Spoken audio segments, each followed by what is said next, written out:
Hi. Okay, it's official. This meeting is being recorded. Okay. So as you can tell from the sheet in front of you, we're going to talk a little bit about Tisha B'Av this evening. Obviously, in a little under an hour, we can only touch the tip of the iceberg. I think the only holiday that competes with Tisha B'Av for the amount of talk and discussion, of course, is Pesach. With the two in America, two Sederim here, one Seder in the preparation, but on Tisha B'Av, where we are expected to be talking about, reading about, going through the keynote, until noon. People always ask me, as a rabbi, they always say, Rabbi, how many keynotes do I have to say, and which one should I say? And I almost always say, even though I have my own favorites, and I don't mind saying which ones they are, but the minhag, as brought down in the Shulchan Aruch, is to recite keynote or learn keynote or read keynote, however you're going to do it, or listen to one of these, webcasts or Zooms until noon, until Chatzot. And then you can, loosen up a little bit in terms of the severity of the morning. But tonight we're going to do, we're not going to do any keynote. I thought about it, but we're going to look at it from a slightly different point of view. And it's also, of course, and I'm going to touch on this in a few minutes, it's also, of course, a sugya. It's also a topic that's in Parshat Shavua, because when Sefer Devarim begins, Moshe Rabbeinu, of course, is reviewing many things that happened, during his tenure, and sadly, he spends a dozen or so psukim reviewing what happened with the sin of the scouts. I prefer to call them scouts rather than spies, because the word that's used is torim. In modern Hebrew, that would be like tayarim. They were sort of tourists.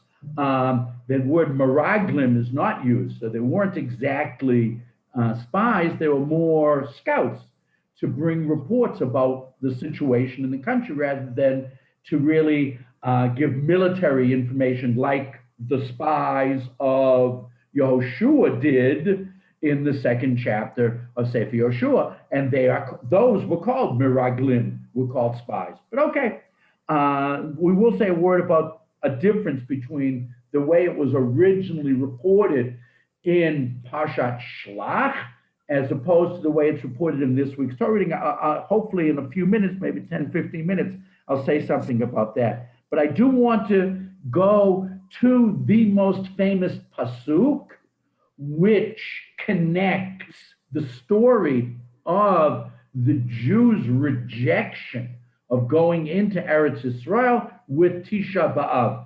And that pasuk, of course, is the first pasuk at the top of the page. And I apologize, I didn't give the fact that it is Sefer Bamidbar, chapter 14, verse 1. I usually do put, I apologize, I just noticed now I didn't put the, I didn't reference the location. Okay. And it says, V'tisa kol ha'edah, and the entire community. Edah is a term that's used for a shul or a community, or a group, a large group of organized Jews. Sometimes you say that's an oxymoron to say organized Jews, but okay. V'yitnu et kolam v'yivku, and they lent their voices to crying. V'yivku ha'am b'laylahu, and the entire nation cried that night. And most of the commentaries, of course, say that they cried throughout the night. And the question is, why is it such a big deal? that it's at night, and we'll come to that in a couple of minutes. The Ramban, Nachmanides, who I have on the page, begins by quoting the famous Midrash and Gemara on that topic, that day was the 9th of Av. Actually, the Gemara in Ta'anit, we're going to have a quote from it, but not a long one.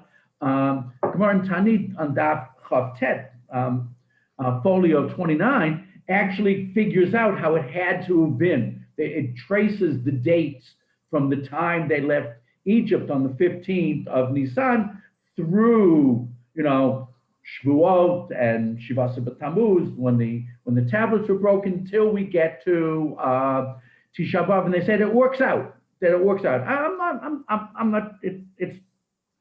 I'm not convinced by that chronology, but it is indeed our accepted tradition that it was indeed the night of Tisha B'Av. And of course, the Gemara goes on to say, they wept for no good reason. Therefore, I established that day for weeping throughout their generations. That sounds unfair. And it doesn't sound, like HaKadosh Baruch Hu, who is so compassionate and so kindly. What does that mean? That they cried for no reason, and therefore we're going to see a development of Tisha B'Av that will help us to understand that a little bit. So we will talk about it. And then, of course, the Ramban lets us in on the importance of Tisha B'Av. The first and second temples were destroyed on that very day, the 9th of Av. So again, the question is, what does the behavior of the 10 scouts and the reaction from the nation have to do with the later destructions of the Beit HaMikdash? Okay, again, we're going to get there. With the star destroyed on the 9th of Av, the night when the people wept without cause. Many subsequent misfortunes also befell the Jewish people on that day. And we're going to talk more about that in a few minutes. However, when we're actually going through the material, the keynote, there is pachot yoter in the Ashkenazic rite. I apologize if anyone is listening from Edot Mizrach. Their series of keynote is very different. We only share a few in common. But in Ashkenazic custom, we begin with keynote about Davka, things that happen with the destruction of the Beit HaMikdash. And those are the first few keynote. Then later we talk about other terrible things that happened Davka on Tisha B'Av. However, when we get to the later keynote that quite often not everybody gets to, there's a keynote about the Crusades in our custom, nothing to do with Tisha B'Av. There are keynote in the Sephardic rite about the expulsion from Spain. Of course, that actually did happen on Tisha B'Av, but it was a larger event. It wasn't only on that day. And in both communities, we read about the burning of the Talmud in Paris in 1242, and that again did not happen. It was in June. Did not happen on Tisha B'Av. So that as we utilize this day of mourning, we remember a tremendous number of tragedies beyond the scope of specifically occurring on Tisha B'Av. But the Ramban's not addressing that point right now. But I do not know from what allusion in this section the rabbis deduced this interpretation. What is there? Again, he's ignoring the Gemara that seems to say that it works out chronologically, but forget about that for a minute. The Ramban says there's really nothing in the story of the spies or the scouts specifically that should connect it to Tisha B'Av. Why do we say that? However, a clearly expressed verse. Now, these couple of verses I'm going to read to you right now I'm going to read them in English. They're from Psalm 106, as you can see at the end of the quote. In other words, the Ramban is saying that the connection between the tears that night and the tears for the destruction of the temple centuries later, or both, one centuries later, the other over a millennium later, the connection isn't made here in Sefer Bamidbar, but it is made in Tehillim. And let's take a look at those psukim. Moreover, they scorned the desirable land. They believed not his word, the word of God. In other words, the Jews in the desert, which is the topic of the psalm, and it starts with leaving Egypt. It goes through the period in the desert, but it cuts to this point that they scorned the desirable land. They believed not the word of God, and they murmured in their tents. They hearkened not unto the voice of the eternal Hashem. Therefore, he swore concerning them that he would overthrow them in the wilderness, and that he would cast out their seed among the nations and scatter them in the lands. So in other words, it was according to the psukim in Tehillim, according to David HaMelech, it was that night, which is Tisha B'Av. So we have a clearer picture of the connection to the rejection of Eretz Yisrael at the time of the Midbar, with later times when the Jews were dispersed. Why were they dispersed? Because Eretz Yisrael was indeed destroyed, specifically the temple, and then our governments as well. It's interesting, in this week's Parsha, Moshe Rabbeinu seems to say that he was not allowed to go into Eretz Yisrael because of the sin of the scouts and the rejection of going into Eretz Yisrael. And that doesn't make sense. I mean, we read just a few weeks ago in Parshat Chukat that the reason he couldn't go into Eretz Yisrael is because he hit the rock instead of speaking to the rock. So how could Moshe Rabbeinu say, it's because of you that I couldn't go into Eretz Yisrael? Now, I actually, those of you that read my weekly Dvar Torah, I speak about it in my weekly Dvar Torah, so I'm going to, so you can read it there. If you don't get it, you can just send me your emails, and I'll make sure you do get it. I did see it on Facebook. Not this Dvar Torah yet. Oh, okay. The one you saw on Facebook was something else. But this is coming out later this week. But Kitzur, the Or HaChaim, makes the point that it really was because of the sin that night that Moshe Rabbeinu too couldn't go in. Because, and this is what's going on in these psukim in Tehillim, please remember the point I'm making now, because when we talk about what Rabbi Soloveitchik and Rav Steinsaltz have to say in a few minutes, it's very important for understanding their position. The Or HaChaim explains that if the Jews had gone into Eretz Yisrael immediately with the report of the scouts, they would have been in Eretz Yisrael within a month or so. Within a matter of weeks, they would have been in Eretz Yisrael. Moshe Rabbeinu would have led them into the land. Moshe Rabbeinu would have built the temple.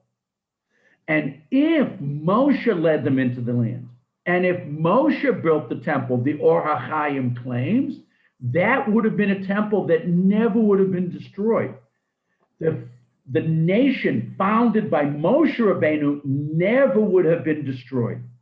And so all of the tragedies of Jewish history, whether they happened on Tisha B'Av or not, began with that event on Tisha B'Av, which was the crying that night and the rejection of going into Eretz Yisrael. Because even though we can say, oh, the first temple was destroyed because of Avodah Zarah. Oh, and the second temple was destroyed because of Sinat Chinam, causeless hatred. The Jews weren't kind to one another. All of that is true, but those were only the proximate, those were only the immediate reasons for the Churban. The real reason that we have Churban, destruction at all, was that first Tisha B'Av, when the Jews decided not to go into Eretz Yisrael. Everything was set into motion at that moment, including the inability of Moshe to get into Eretz Yisrael, including the fact that the kingdoms in Yehuda and Yisrael would ultimately fail, including the fact that both Batei Mikdash would be destroyed, in all subsequent tragedies of Jewish history. It all was Rahman al-Islam. It's hard to say this, but it's all sort of a domino effect from that night in the tents in the desert. And this idea about the crying that night is also heavily referred to in Sefer Eicha. Now we know that there are 5 Megillot, and each Megillah is connected to a calendar event. The most famous, of course, is Megillat Esther is connected to Purim, but we know Shir Shirim to Pesach and Kohelet, to Sukkot and Ruth to Shavuot. But of course, Eicha is clearly connected to Tisha B'Av, and the second verse of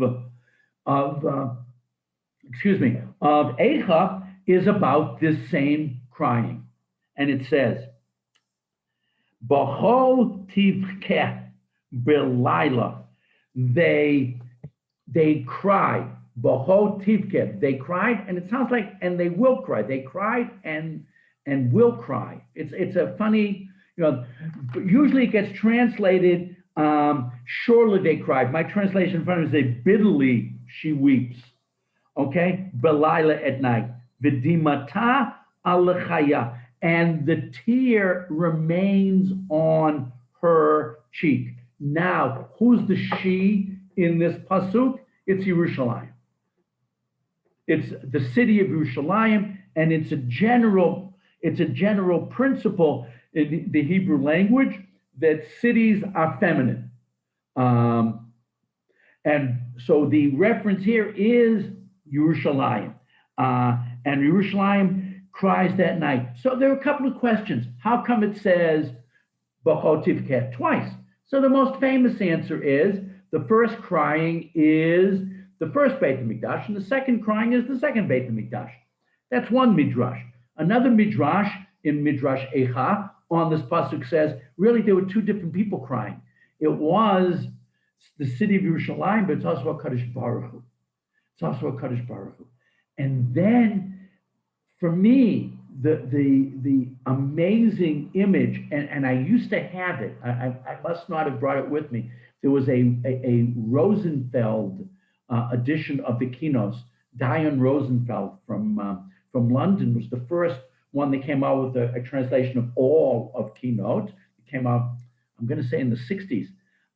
Since then, ArtScroll has a nice translation. Koren has I think, the best translation, because they have many, many commentaries from Rabbi Soloveitchik. And if you can get hold of that one for Tisha B'Av, I suggest it strongly. There's a lot there to read and digest that day. Since you can't digest food, you may as well digest information. But there's a picture on the back of the cover, and it's black and white, so very stark. And there's a face, and you can't even tell whether it's a male or female face. It's a face that might almost be a mask, but all you can see is a tear on the cheek. And it's just so heart-rendering. And I don't know how many Americans, I apologize to other Anglos out there. I don't know how many people remember a commercial in the 70s about pollution, against pollution. And there was it's about this Indian who is paddling down a river somewhere. It could have been upstate New York. And first it's very beautiful trees and animals. And then he starts going by factories, and he starts going by cities, and the beautiful stream just becomes so ugly and disgusting and gross.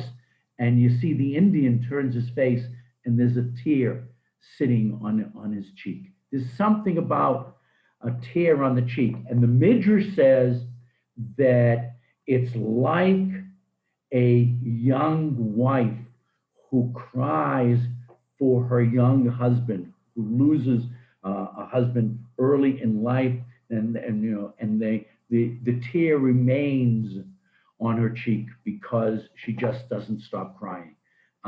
So the image of the tear on the cheek is just very, very, very powerful. And then it goes on to say, Ein la menachem. Yerushalayim has nobody to comfort her. Now, I'd like to think that that's no longer true. I think that now we are the comforters of Yerushalayim. We come, we visit, and we still continue to mourn for the fact that we still don't have the Beit HaMikdash. But at the time of Eicha, when Yirmiyahu wrote it, it was true. There was no Menachem. Mikol, however, from all of her beloved. Kol re'eha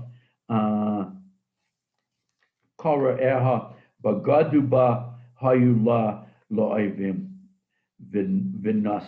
Okay, and all of her formerly beloveds have all betrayed her and have become her foe and have gone away. It's just very sad. When you read Eicha, the situation that Yerushalayim was in after the destruction of the first Beit HaMikdash was just absolutely horrendous. So this is the beginning of Tisha B'Av. That's the beginning of Tisha B'Av. It starts in the desert, and then the first temple, and then the second temple, and of course the Mishnah in Tainus lists. As you can see, 26b, it's a Mishnah, says that the 5 terrible things happened on Tisha B'Av. On the 9th of Av, it was decreed upon our ancestors that they would all die in the wilderness, 1, and not enter Eretz Yisrael, not enter the land. And the temple was destroyed the first time, 2, and the second time, 3, and Beitar was captured and brutally destroyed by the Romans. In the Gemara, of course, in Gittin talks about the terrible destruction at the end of the Bar Kokhba rebellion. The Bar Kokhba rebellion was the only event in Jewish history which numerically can compete with the Shoah, with the Holocaust. It seems that both events killed 1/3 of our people. And so those are the 2 events that are so horrendous in terms of numbers in Jewish history. And then it says, and the city of Yerushalayim was plowed under. Now this is fascinating. It doesn't sound accurate to say Yerushalayim was plowed under, because we know that the Romans made a city there. And then we know that the Byzantines made a city there, the Christians, and then we know that the Arabs did. And, so we know, what do you mean it's plowed under? No, it means the Temple Mount. And this Mishnah, when the Mishnah came out in the year 220, Har Habayit had been plowed under. And so it's describing a situation that existed at the moment or the time when the Mishnah was recorded, which was that Har Habayit was desolate. that didn't last all that long. The Christians built a church there in the 4th century, about 100 years later. And just a couple of centuries after that, the Muslims built the Dome of the Rock, and that's been there since 691. That's one of the oldest buildings in the world still in use. It's I don't know if people realize how venerable that particular site is. But so it was plowed under when this was written, even though it didn't stay that way. So again, Tisha B'Av, events on Tisha B'Av, that seems to have been a reality for a while until we got to the time of the Gaonim. By the time we get to the time of the Gaonim, which we're talking about 6th through 10th centuries, then they started adding other tragedies onto the roster of things that we discuss on Tisha B'Av. So what I want to do now, okay, it took too much time. What I want to do now is I want to talk about Tisha B'Av today. And you know, we still have Tisha B'Av, and we should still have Tisha B'Av, but what is it exactly that Tisha B'Av is saying to us today? And you know, we know, especially, you know, people in the left wing of our nation are less interested in Tisha B'Av now that we have the Medina and all sorts of benefits that Klal Yisrael hasn't had for 2,000 years. So there is, for some people, a bit of a diminution in the recognition of Tisha B'Av, and it's not appropriate. It's not appropriate, and I want to talk to you about why. But I first want to start with an interesting quote that I don't think I'd ever seen this before. I found it while searching for material for tonight's share. I came across this. I don't even remember the website now.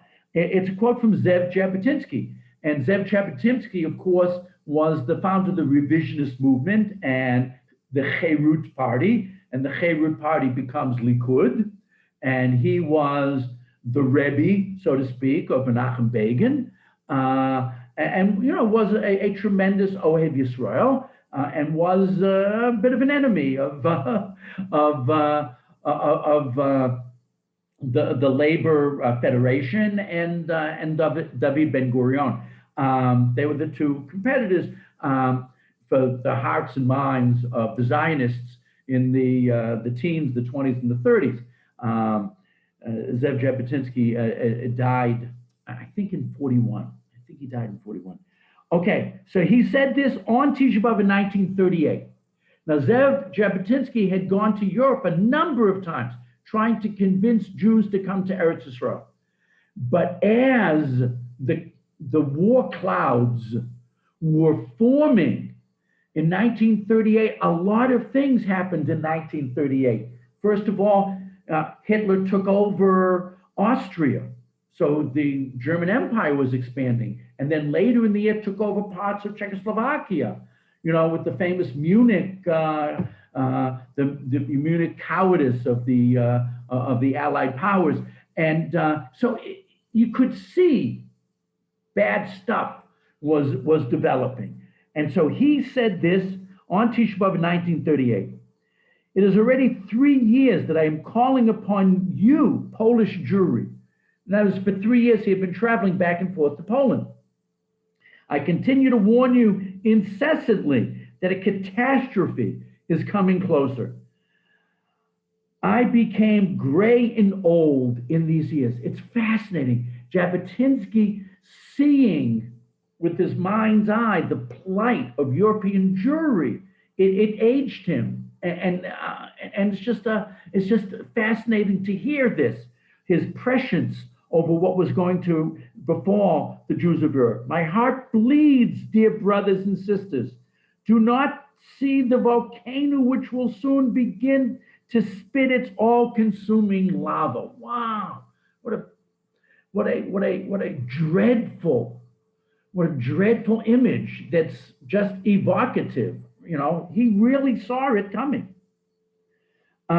I see that you are not seeing this because you are immersed and sunk in your own daily worries. Look, life in Eastern Europe was really tough, especially in Poland in the mid-30s. Anti-Semitic governments came in at that time, and life became very difficult for the Jews of Poland. Today, however, I demand from you trust. In the name of God, let any one of you save himself as long as there is still time. Wow, if only people had listened. And time there is very little. And what else would I like to say to you on this day of Tisha B'Av? Whoever of you will escape from the catastrophe, he or she will live to see the exalted moment of a great Jewish wedding, the rebirth and the rise of a Jewish state. What's the wedding?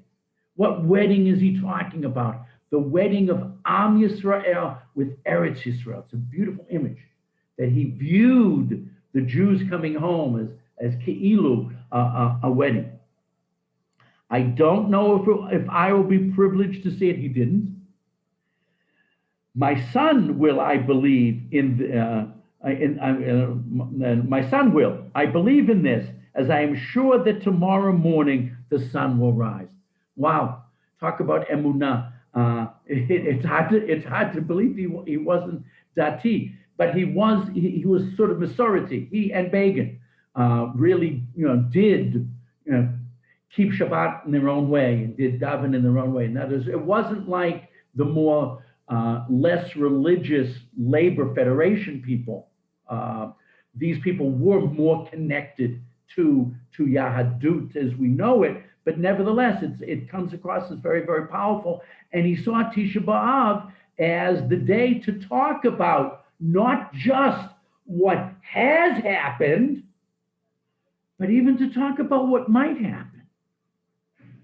On Tisha B'Av, it's not just a day to talk about what was. It's also a day to talk about what might be.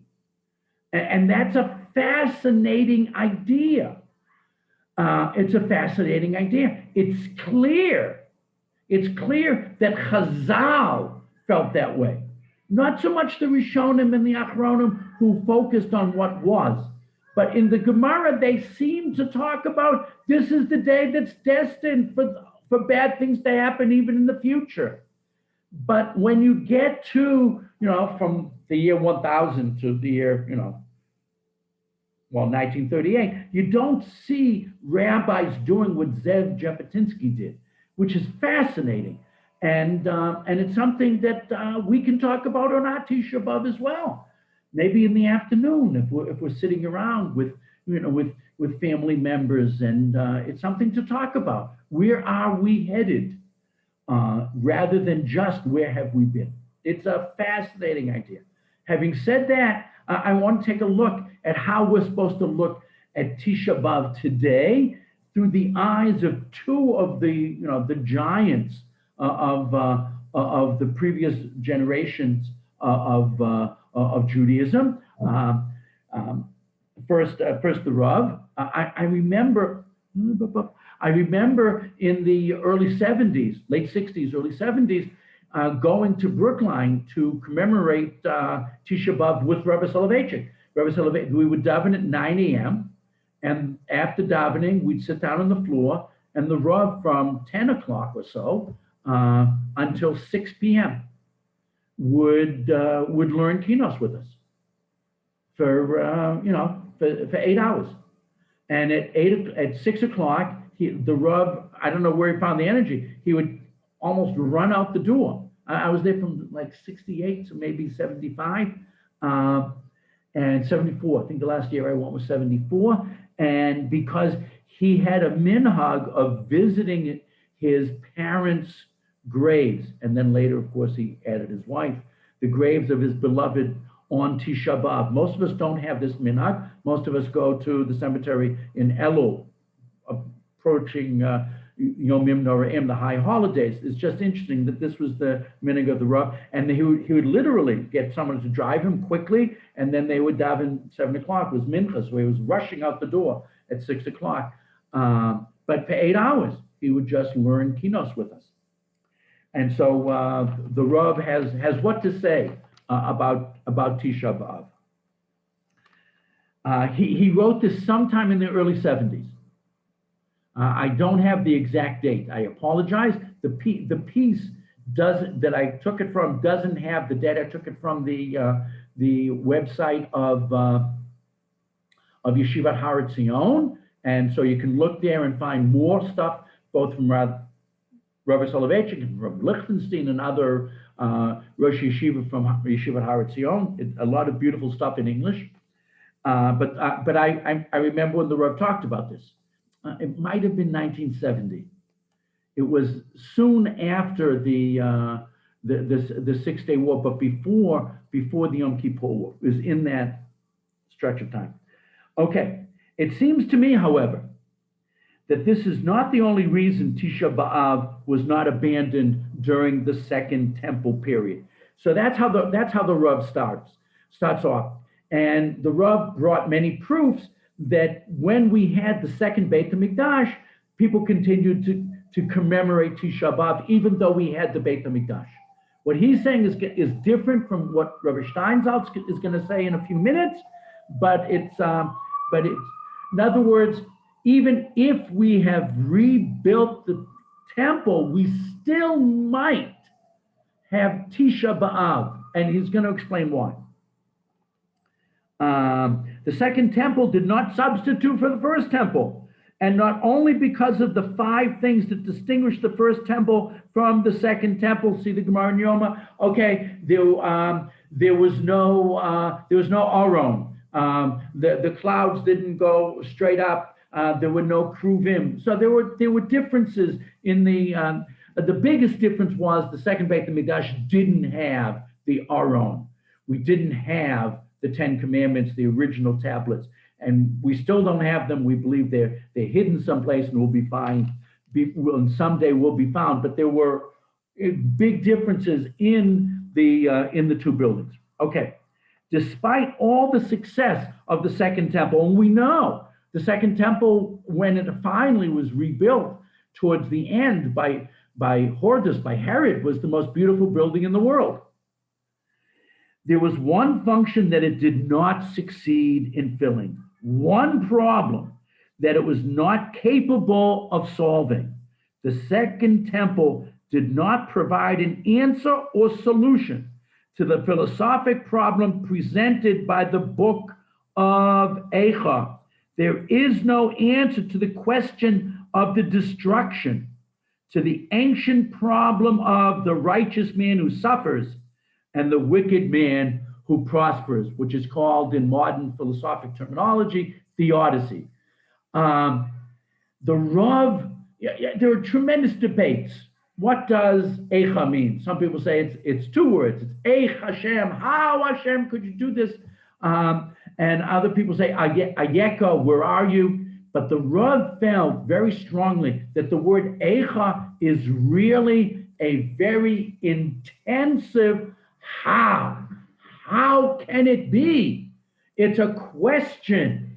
And the point of Rabbi Soloveitchik is the question of Eicha. How could this situation exist? How could the world not be a place filled with righteousness, a place filled with fairness? How could this possibly be? That question is not being answered. This question remained as painful as it ever had been, with no answer even after the building of the second temple, even when we were bringing the korbanot. His point's very different from Steinsaltz, as you'll see in a minute. He said, even when we had the Beit HaMikdash, people still walked around with a question mark. The question, how does the city sit solitary? First pasuk in Eicha. How? And these are hows that should be written in caps and bold print. How has the Lord covered with a cloud the daughter of Zion in the divine anger? How is the gold become dross? He says dim. How come gold doesn't shine anymore? How come the world doesn't make sense? That's why they had to continue to commemorate Tisha B'Av, because they still didn't feel that they had an answer to the question, Eicha. It remained as distressing and perplexing as they had been before the destruction of the temple. See, O Lord, to whom you have done this, was still valid. You know, we're suffering. We're God's people, and we're not living as if we are God's representation on this planet. Was still valid despite the dedication of the Second Temple. Yirmiyahu's lamentations describe the tragic fate of the people of Israel, who served as a target of God's arrows, and these questions remain unanswered. At the founding of the Second Temple, when the young people sang and celebrated with joy, we know this from both the book of Ezra and Nehemiah, which in our Bible is one book. The young people sang and celebrated with joy. The older people were immersed in the pain that stemmed from that unresolved problem, Eicha.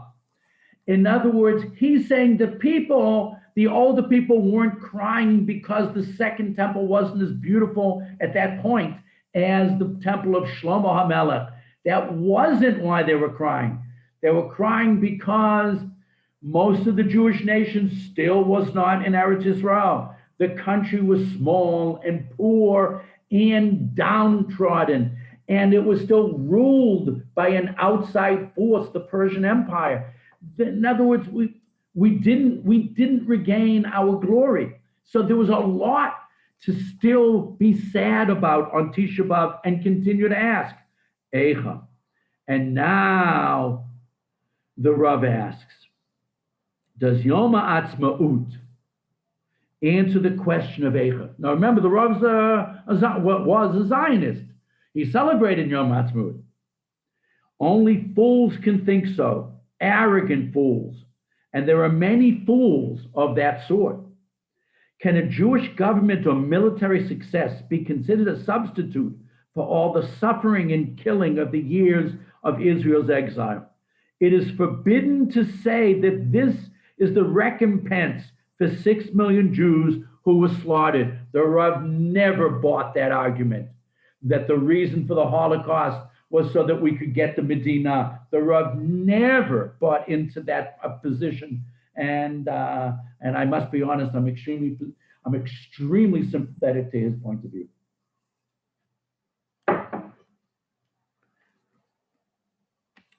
It is forbidden to say that it is recompense for 6 million Jews who were slaughtered.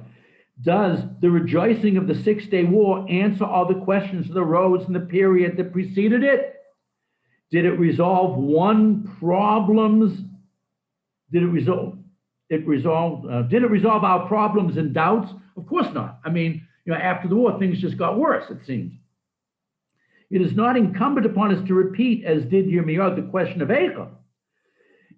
We have to continue asking, as long as God's will is as obscure as it was during the dark night of the hiding of his face, as long as the world mocks us because of our faith in a merciful and gracious God.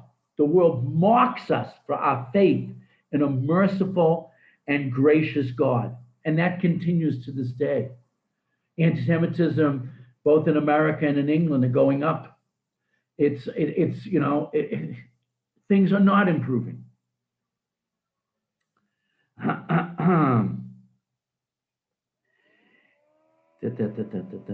As long as the mystery of Eicha has not found the solution, it is forbidden to abandon Tisha B'Av. As long as a Jew must ask, Eicha, one must continue to fast on Tisha B'Av. Only after we succeed in deciphering the mystery of Eicha will we be able to abandon the fast of the 5th month. He doesn't go on to say, not only will we abandon the fast of the 5th month, Tisha B'Av, Av is the 5th month after Nisan, after the month of Pesach, he doesn't go on to say it will be a holiday. And because we believe that when Mashiach comes and when we do find an answer to the question, Eicha, how can it be, O God? When we find the answer to that question, this day will be a celebration, will be a Chag. But we're not there yet. And as long as we're not there, we must continue. Why must we continue? Let me hold off on that, because it's an important question to ask, okay? And I have to, okay, now Rav Steinsaltz. Rav Steinsaltz, of course, was, one of those giants that we lost in the last year, along with, Rav Sachs and Rav Trotsky and Rav Lamb. It's been a tough year. It's been a tough year in terms of Jewish leadership, but okay. Something else to think about this Tisha B'Av. Rav Steinsaltz, for the Jewish people, the temple was the only place for complete worship. So Rav Steinsaltz is emphasizing it's the temple more than anything else. A little bit different from Rabbi Soloveitchik, because our avodah, our worship of HaKadosh Baruch Hu can't be complete. Why not? It was the recognized center for all the children of Israel, however scattered they were. The central importance of the temple can only be fully appreciated by studying Maimonides' list of the mitzvah. Of the 613 listed, less than half of them are applicable following the temple's destruction. A majority of our mitzvot can only be performed if we have a Beit HaMikdash. It's an amazing idea.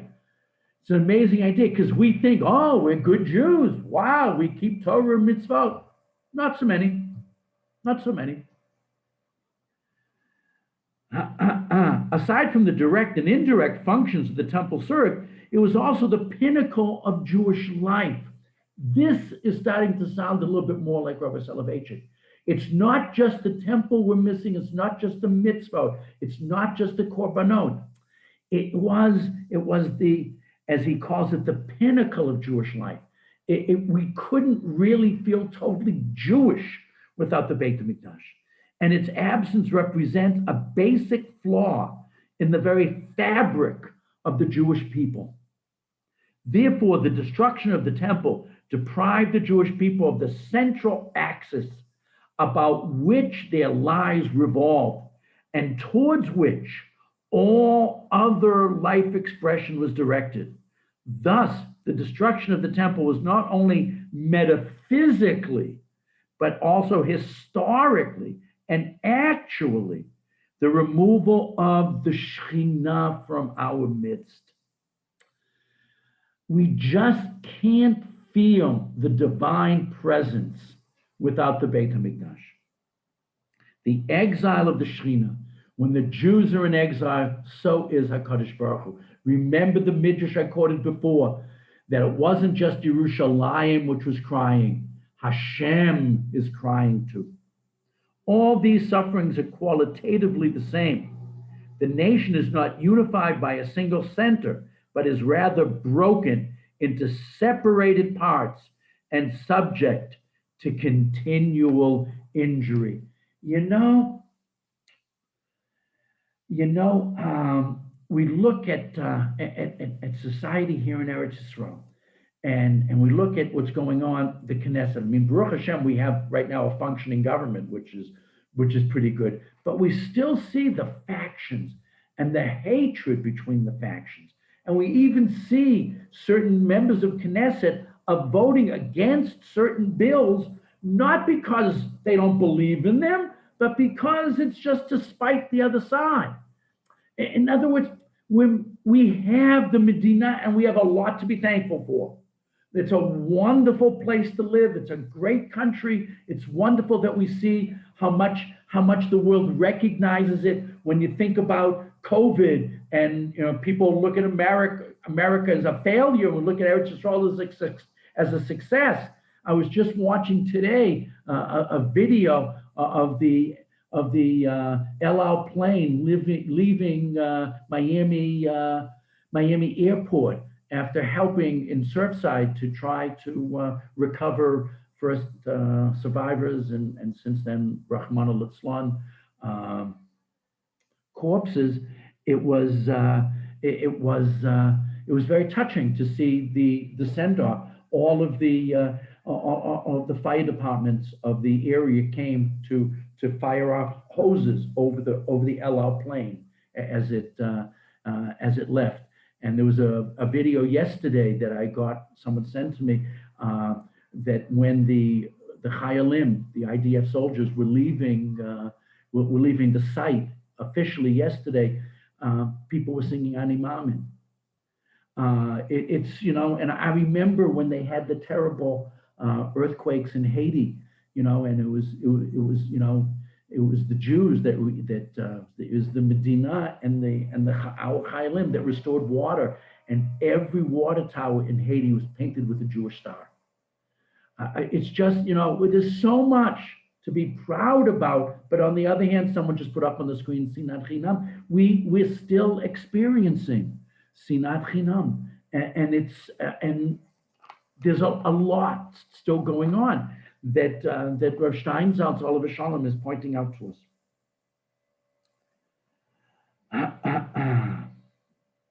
Therefore, in the course of the generations, all the days of mourning, commemorating particularly inflictions and sufferings were canceled, and Tisha B'Av became an all-encompassing day of heightened mourning. There used to be other fast days. I don't know which ones he's specifically referring to, but I know the 20th of Sivan was a fast for Nemirov from the Khmelnytsky pogroms. There were days but most of them have been canceled out over time, and we commemorate everything on Tisha B'Av.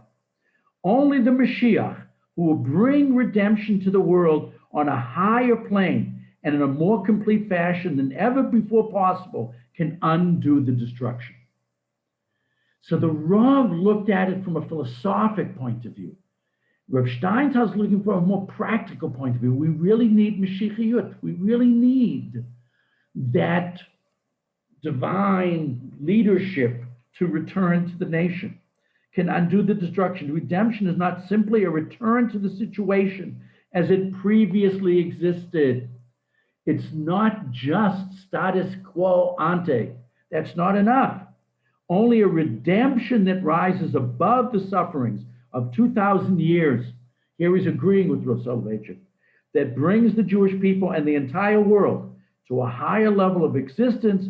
This alone is full reparation for the destruction and the answer to the question of Eicha. And that's why we have to continue to commemorate Tisha B'Av and to think about all of these issues and to think about what it is that we're lacking. Because Chazal say that Mashiach is born on Tisha B'Av. I remember I had a student many years ago, 1979, 78, maybe 1980, whose name was Menachem, and he was born on Tisha B'Av. And I told him, I started teaching the class, I didn't know his birthday. I said, Mashiach is named Menachem, and he's going to be born on Tisha B'Av. And he went home and he told his grandmother. He was all excited, and he came back the next day. He was in sixth grade at the time. He came back the next day in tears. He found out. He said, "I'm a Levi. I can't be Mashiach." I was so excited, Rabbi, yesterday, but now I found out I can't be Mashiach. But what do we mean when we say Mashiach is born on Tisha B'Av? What it means is the roots of the solution are found in Tisha B'Av. It's only if we recognize that we have a problem that we can work hard on solving it. Tisha B'Av reminds us that we're not where we want to be. And only by recognizing that we're not where we want to be can we possibly get to where we want to be. And there's another statement that's said in the Gemara that says every generation, it's actually Gemara, it's in the Midrash, but okay, that says any generation that doesn't rebuild the Beit HaMikdash, it's as if they destroyed it. I said, wow, what a terrible thing. How can I take that responsibility? So the Sfat Emet, the Ger Rebbe, writing in the end of the 19th century, said, no, the Midrash is right. Every generation doesn't build the Beit Mikdash. It's as if they destroy it, but doesn't mean you have to finish the job. It just means you have to put your brick in place. You have to make a move that brings Mashiachiyut, the final complete redemption, a little bit closer. And the day that we're supposed to remember that we have that job, that's Tisha B'Av. Tisha B'Av is when we recommit ourselves to making first the Jewish world and then the world at large a better place. And we can only do that by really understanding that the world is broken. Then we can start working on the glue to get it back together again. So I hope everybody has a difficult Tisha B'Av. I have to be honest. It's not supposed to be easy. It's supposed to be difficult, and I don't mean the fasting. I mean the thinking through the issues. But I hope that you find it meaningful, and I hope that we come out of the difficult day slightly better and slightly more committed to making this a better world. So I want to thank everyone for joining us this evening. Thank you, Margaret. Like I said, I just hope that you take advantage of the gift of Tisha B'Av to really, take the time to think about where we are and where we're headed, both on a personal and on a national and on an international level. Okay, next week, Be'ezrat Hashem, I want to do something about Shabbat Nachamu, and that'll be the last session for a little bit, because Rivka and I going to America. And I was just talking before the class night, but we'll be in touch with people. From America, I would like to do at least one session before Rosh Hashanah. I'll still be in the States then. We have a Simcha right after Rosh Hashanah, so we're going to be still in the States. So I hope we'll do something before Yomim Noraim, and then might not be able to get back. We'll get back on schedule. I'm sorry. The way things are going, you might not be able to get back. Yeah. We talked about that before the class that I've been talking with my wife about that too. Look, it's wonderful to go for a Simcha. We don't want to miss the Simcha, obviously, but I hope things will improve and getting back will not be a problem. Be'ezrat Hashem Yitvarach. Be'ezrat Hashem. Okay. Thank you very much, Rabbi. Thank you. Okay. Thank you very much. Thank you. For making Tisha B'Av more meaningful. You're welcome. Thank you. Laila Tov. Laila Tov. Thank you.